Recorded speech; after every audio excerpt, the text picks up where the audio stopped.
혼돈의 시대, 리더의 탄생. 위기의 시대는 언제나 리더를 시험합니다. 역사가 증명하듯 가장 암울한 순간에도 지혜롭고 단호한 결단을 내리는 리더가 혼란을 기회로 바꾸어 왔습니다. 역사의 무대는 언제나 혼란과 질서의 갈림길에 서 있습니다. 전염병이 창궐하거나 전쟁이 발발하거나 예기치 못한 재앙이 닥칠 때마다 세계는 혼돈 속으로 빠져들었습니다. 그 속에서 어떤 이는 좌절하고 무너졌지만 또 다른 이는 새로운 길을 만들어냈습니다. 혼돈은 위기이자 동시에 기회의 문턱이었습니다. 위기 속에서 빛나는 리더십은 단순한 권력의 행사나 명령으로 완성되지 않았습니다. 그것은 혼돈 속에서 본질을 꿰뚫어 보는 통찰, 두려움을 뛰어넘는 용기, 그리고 사람들을 하나로 묶어낼 수 있는 공감에서 비롯되었습니다. 리더는 상황에 휘둘리지 않고 자신의 신념과 판단으로 방향을 제시하며 모두를 이끌어야 했습니다. 하지만 리더십은 결코 혼자 만들어지는 것이 아닙니다. 위대한 리더의 뒤에는 함께 걷는 사람들이 있었고, 그들은 자신의 재능을 발휘하며 리더와 함께 혼란을 극복했습니다. 리더십이란 결국 혼자 가는 길이 아니라 함께 가는 길을 설계하는 능력입니다. 오늘날 우리는 또 다른 혼돈의 시대를 살아가고 있습니다.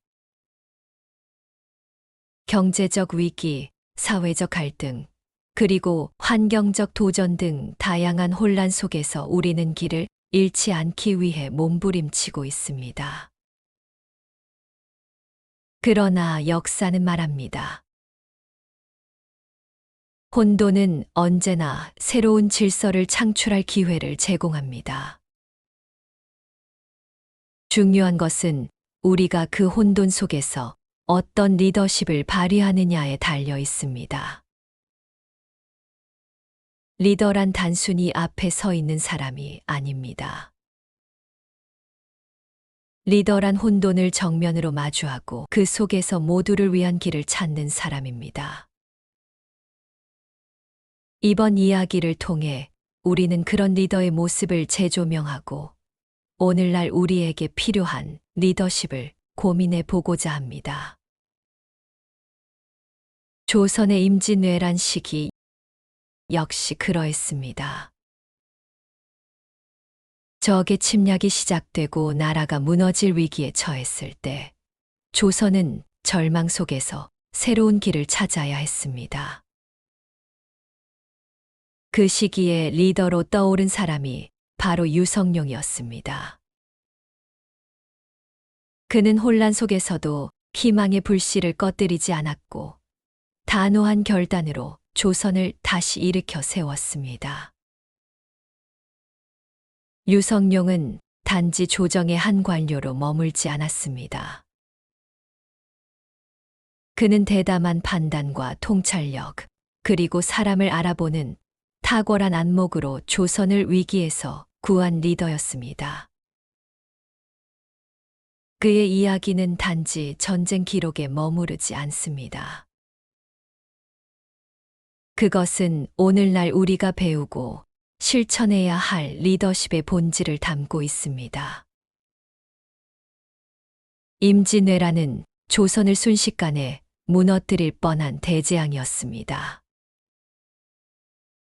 압도적인 적군 앞에서 많은 이들이 두려움에 떨었고 조정은 혼란과 무책임으로 가득 차 있었습니다. 적들은 무자비하게 북진했고 조정은 혼란과 분열로 대처하지 못했습니다. 그러나 그 어둠 속에서 류성룡은 희망의 불씨를 되살리며 말했습니다. 우리는 길을 잃지 않았다. 혼돈 속에서도 답은 있다. 그것은 우리의 결단과 행동에 달려 있다. 이 말은 그의 지혜와 용기를 잘 보여줍니다. 그는 권력의 안락함에 머무르지 않았습니다. 대신 백성과 조국을 위해 필요한 것을 실행하며 혼돈의 중심에서 빛을 밝혔습니다. 류성룡의 이야기는 단지 과거의 한 장면이 아닙니다. 그것은 오늘날에도 유효한 리더십의 교훈이며 우리가 현재와 미래에 직면할 위기에서 필요한 지혜를 가르쳐 줍니다. 일 위기의 본질을 직시하라. 1592년 4월, 일본군이 부산포를 침공하며 임진왜란의 서막이 열렸습니다. 당시 조선은 준비되지 않았고 군대는 분열과 무능으로 가득했습니다. 조선의 대응은 혼란 그 자체였습니다. 왕과 조정은 대책을 논의했지만 책임을 회피하며 서로를 탓하기 바빴습니다. 그 와중에 류성룡은 조선을 구할 방안을 모색하며 다음과 같은 질문을 던졌습니다. 조선을 구하기 위해 지금 무엇이 가장 필요한가? 그는 문제를 분석하고 군사 체계를 재정비해야 한다고 판단했습니다. 조선의 군대는 훈련 부족, 지휘 체계의 혼란, 물자 부족 등 심각한 문제를 안고 있었습니다. 이를 해결하기 위해 류성룡은 조선의 방어 체계를 전면적으로 점검하고 소고군 체제를 재정비하기 시작했습니다. 당시 소고군은 농민과 상인을 포함한 다양한 계층이 참여한 민병 조직으로 기존 군대의 약점을 보완한 혁신적인 시스템이었습니다. 류성룡은 이를 통해 백성들을 단순한 희생자가 아닌 조국을 지키는 주체로 변화시켰습니다. 백성은 단순히 보호받아야 할 존재가 아닙니다. 그들도 조국을 지킬 수 있는 힘입니다. 류성룡은 군사적 개혁뿐 아니라 백성들에게 자신감을 심어주며 전쟁의 중심을 단결과 협력으로 돌렸습니다. 이 외부의 적과 싸우되 내부의 적과는 싸우지 마라. 임진왜란이 한창이던 시기 조정 내부는 분열과 갈등으로 혼란에 빠져 있었습니다. 많은 신하들이 서로를 탓하며 정쟁을 일삼았고 이는 국가의 위기 대응을 더욱 어렵게 만들었습니다. 그러나 류성룡은 이런 상황에서도 단호한 태도를 취했습니다. 외부의 적과는 싸워도 내부의 적과는 싸우지 마라. 이 말은 단순한 격언이 아니라 당시 혼란스러운 조정을 바로잡기 위한 류성룡의 철학과 행동의 핵심이었습니다. 그는 내부 갈등이 외부의 적보다 더 큰 해악을 끼칠 수 있다는 것을 명확히 이해하고 있었습니다. 이 철학은 그의 일관된 태도에서 드러났습니다. 류성룡은 정쟁에 휘말리지 않고 오직 외부의 적을 물리치기 위한 전략과 실행에 모든 에너지를 집중했습니다. 그는 조정의 분열 속에서도 비난과 오해를 묵묵히 견디며 자신의 역할에 충실했습니다. 예를 들어 그는 이순신과 같은 인재를 끝까지 보호하며 그들의 역량이 최대한 발휘될 수 있도록 지원했습니다. 많은 이들이 그의 결정에 의문을 품었지만 유성룡은 흔들리지 않았습니다. 오히려 그는 분열을 막고 협력의 중요성을 강조하며 위기를 극복하려 했습니다. 내부에서의 싸움은 우리의 힘을 분산시킬 뿐이다. 오직 협력만이 승리로 가는 길이다. 이 철학은 실제로 그의 행동으로 증명되었습니다. 유성룡은 일본군의 침략이라는 외부의 위협 앞에서 조정을 하나로 묶기 위해 끊임없이 노력했습니다. 그는 조정의 내부 갈등이 더 큰 위기를 초래할 수 있음을 경고하며 단결과 협력을 통해 조선의 생존 가능성을 높였습니다. 유성룡의 이러한 리더십은 오늘날에도 시사하는 바가 큽니다. 조직이나 공동체에서도 갈등은 종종 내부에서 발생하며 이는 외부의 도전에 집중해야 할 에너지를 분산시킵니다. 유성룡의 철학은 현대의 기업, 정치, 사회적 리더들에게도 중요한 교훈을 제공합니다. 갈등을 최소화하고 외부의 도전에 집중할 때 조직과 공동체는 비로소 발전할 수 있습니다. 더 나아가 유성룡은 이러한 태도를 통해 단지 전쟁에서의 승리를 넘어 조선의 미래를 준비하는 리더로 자리매김했습니다. 그는 단기적인 이익을 위해 싸우지 않았습니다. 대신 긴 안목으로 공동체의 생존과 번영을 위한 길을 찾았습니다. 협력 없이는 승리도 없다. 서로를 신뢰할 때 우리는 비로소 외부의 위협에 맞설 힘을 가진다. 유성룡의 이 철학은 오늘날의 리더십에서도 유효합니다. 협력과 신뢰를 바탕으로 한 리더십은 조직과 공동체의 발전을 이끄는 가장 중요한 원칙 중 하나입니다. 그의 이야기는 과거의 역사가 아니라 현재와 미래에도 통용되는 리더십의 지침으로 남아 있습니다.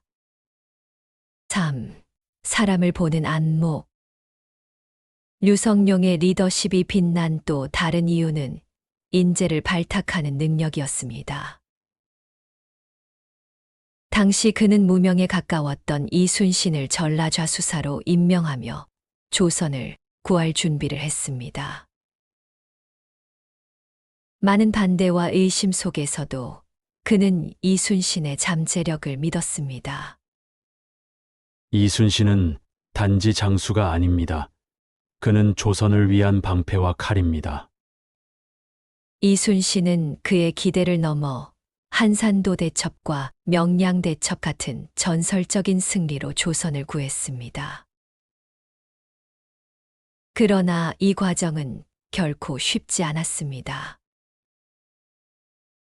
조정 내부에서는 이순신을 믿지 못하는 목소리가 컸습니다. 조정 내의 반대와 정치적 압력 속에서도 유성룡은 흔들리지 않았습니다. 진정한 리더는 고독 속에서도 옳은 길을 선택할 줄 알아야 합니다. 이순신 외에도 유성룡은 권율과 김시민 같은 뛰어난 장수들을 발탁해 전선에 배치했습니다. 특히 김시민은 진주성 전투에서 압도적인 승리를 거두며 조선의 사기를 끌어올린 영웅이 되었습니다. 4. 전략적인 결단과 실행. 유성룡은 단순히 인재를 기용하는 데 그치지 않았습니다. 그는 전쟁을 주도하며 조선을 회복시키기 위한 구체적인 전략을 수립했습니다. 소고군 체제는 그의 가장 중요한 업적 중 하나였습니다. 소고군 체제를 통해 백성과 군인을 하나로 묶고 실질적인 방어력을 강화했습니다. 전쟁은 군인만의 일이 아닙니다. 우리 모두가 함께 싸워야 이길 수 있습니다. 류성룡은 물자 보급 문제를 해결하기 위해 지역 간 물자 이동을 효율적으로 관리하고 민간과 관군의 협력을 강화했습니다. 그의 노력은 전쟁 후반부에 조선군이 반격을 가할 수 있는 발판을 마련했습니다. 과거에서 배우고 미래를 준비하라. 임진왜란이 끝난 후 류성룡은 전쟁의 모든 과정을 기록한 징비록을 집필했습니다. 그는 승리의 순간뿐 아니라 실패의 이유까지도 솔직하게 기록하며 후대에 교훈을 남겼습니다. 전쟁의 공과 과를 명확히 분석하며 후대가 같은 실수를 반복하지 않도록 경고했습니다. 우리가 과거를 잊는다면 미래는 같은 실수로 가득 찰 것입니다. 징비록은 단순한 역사 기록이 아니었습니다. 그것은 리더십, 전략, 그리고 인간의 고뇌를 담은 책이었습니다. 류성룡은 승리의 순간에도 자신의 공을 내세우지 않고 실패까지도 솔직히 인정하며 교훈을 남겼습니다. 리더란 모든 결과에 책임을 지는 사람입니다. 실패를 인정하지 않는 리더는 결코 성장할 수 없습니다. 징비록은 오늘날에도 전쟁과 위기 속에서 리더십이 얼마나 중요한지를 깨닫게 해주는 귀중한 유산으로 남아 있습니다. 류성룡의 이야기는 단지 과거의 역사가 아닙니다. 그것은 오늘날 우리가 살아가는 시대에 중요한 메시지를 전달합니다. 류성룡의 삶은 혼돈 속에서도 길을 찾을 수 있다는 교훈을 남깁니다. 우리는 또 다른 혼돈의 시대를 살아가고 있습니다. 그러나 류성룡의 이야기가 보여주듯 희망은 언제나 우리의 선택에 달려 있습니다. 결단하고 행동하십시오. 그 속에 우리의 미래가 있습니다. 혼란 속에서도 길은 있다. 그러나 그 길은 서로 손을 맞잡고 함께 나아갈 때만 보인다. 그는 혼란을 기회로 바꾸고 백성과 나라를 위해 자신을 헌신한 진정한 리더였습니다. 그의 지혜와 결단력은 지금 이 순간에도 우리의 삶에 깊은 영감을 줍니다. 현재의 정치적 혼란과 사회적 갈등 속에서 우리는 다음과 같은 질문을 던져야 합니다. 지금 우리가 가장 필요한 것은 무엇인가? 진정한 리더십은 자신의 이익이 아니라 공동체의 이익을 위해 결단을 내리는 데 있습니다. 지금 이 시기에 우리에게 필요한 것은 신뢰와 지혜, 그리고 용기입니다. 류성룡이 보여준 리더십처럼 지금 이 순간에도 우리는 단결과 결단으로 새로운 미래를 열 수 있습니다. 구독과 좋아요는 저에게 큰 힘이 됩니다. 저의 류성룡의 인생 10계명 이 책으로도 나왔다. 저의 류성룡의 인생 10계명. 임진왜란 극복에 가장공이 큰 류성룡은 세 차례나 영의정을 파직당하고 백의종군했다. 임진왜란 전해에 형조 정랑 권유를 4계급 승진시켜 의주 목사에 천거하고 정읍 현감 이순신을 7계급 승진시켜 전라좌 수사에 천거한 사례는 유명하다. 외적이 오는 길목 동네의 송상헌을 부사로 보내는 등 임난 구영웅이 모두 류성룡에 의해 발탁되었다. 류성룡이 세 번째 파직당하는 날 이순신이 노량해전에서 전사한 것을 우연이라 볼 수 있을까? 서해 류성룡에게서 배우는 10가지 교훈. 인생일 계명. 외부의 적과는 싸워도 내부의 적과는 싸우지 마라. 정적이었던 이사내와 정철과 조정 안에서 끊임없이 만나고 국사를 논의해야 했다.